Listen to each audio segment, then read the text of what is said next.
The headlines all tell you the U.S. economy is just booming. But what if the very foundation of that boom is starting to show some cracks? In this video, we're going to look at the warning signs that the American consumer, who is the real engine of our economy, might be running on fumes. Right, so the official story is one of incredible resilience and strength. But is that the whole picture? We're about to dig into the data that tells a pretty different and honestly a more concerning story about the true health of the American consumer. So let's start by peeling back the layers on those positive headlines. What's really happening on the ground? And why are so many people feeling the pinch, even when the economy is supposedly going so strong? And this slide right here really tells the hidden story. So yeah, on the surface, overall consumer spending is still going up. But that growth, it's a bit deceptive. It's being propped up by a smaller and smaller group of high earners, while the broad base of consumers is actually starting to cut back. And the first group to really feel this squeeze is younger households. I mean, these are the very people we expect to be driving future growth, but they're already pulling back on the reins. Younger consumers are making a really clear shift in their behavior. They're not just buying a little less. As you can see, they are actively trading down to cheaper alternatives for the things they need. And this shows you exactly what that pullback looks like in the real world. We're seeing cuts basically across the board.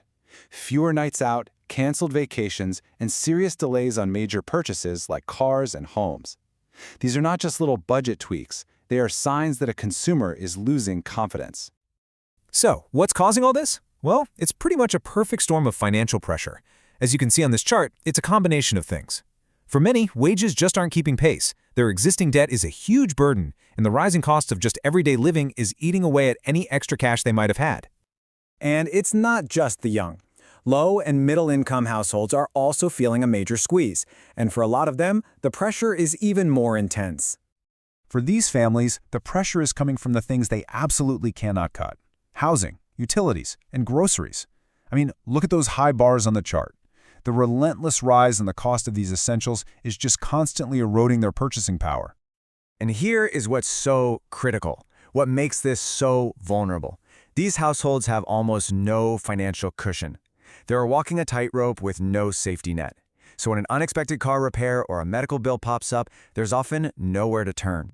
So how are they coping? By making every single dollar stretch as far as it can possibly go.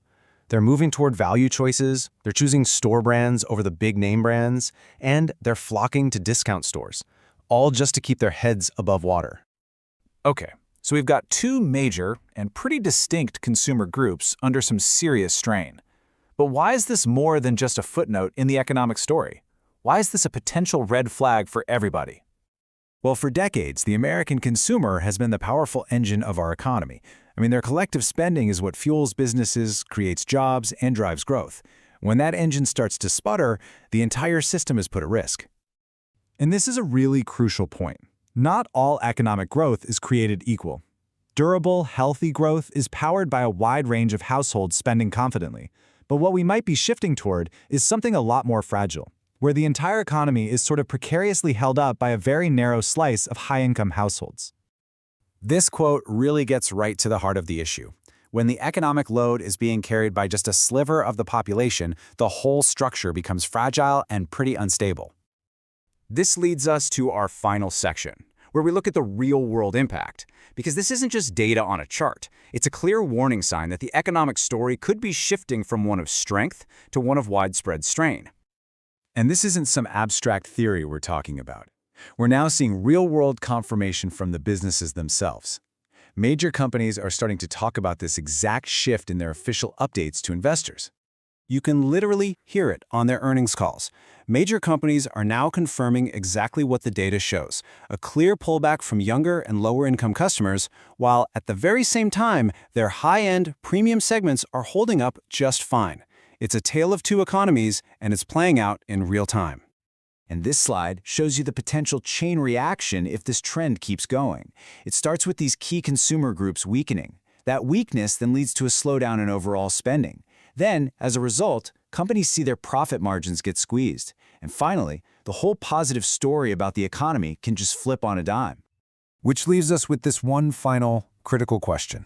For so long, we've relied on the seemingly unstoppable American consumer to power us through every challenge. But when you look at these clear warning signs, you have to ask, Is that engine finally running out of fuel?